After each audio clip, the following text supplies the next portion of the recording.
এবার বেরিয়ে এলো নতুন চাঞ্চল্যকর তথ্য।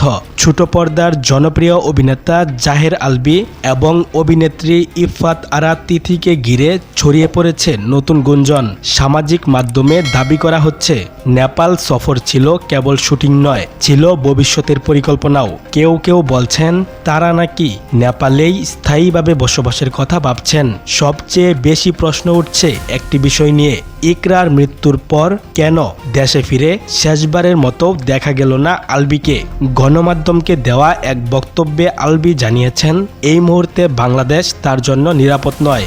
আইনি জটিলতার কারণেই তিনি দেশে ফিরছেন না বলে দাবি করেন। তবে এখন পর্যন্ত এসবই বিভিন্ন সূত্র ও নেটিজেনদের আলোচনা। আইন শৃঙ্খলা বাহিনী জানিয়েছে তদন্ত চলমান রয়েছে এবং প্রকৃত সত্য উদ্ঘাটন না হওয়া পর্যন্ত কোনো সিদ্ধান্তে পৌঁছানো ঠিক হবে না। তাহলে কি সবই কেবল গুঞ্জন, নাকি এর পেছনে আছে আরও গভীর কোনো রহস্য? ঘটনার পরবর্তী আপডেট জানতে সাবস্ক্রাইব করে আমাদের সাথেই থাকুন।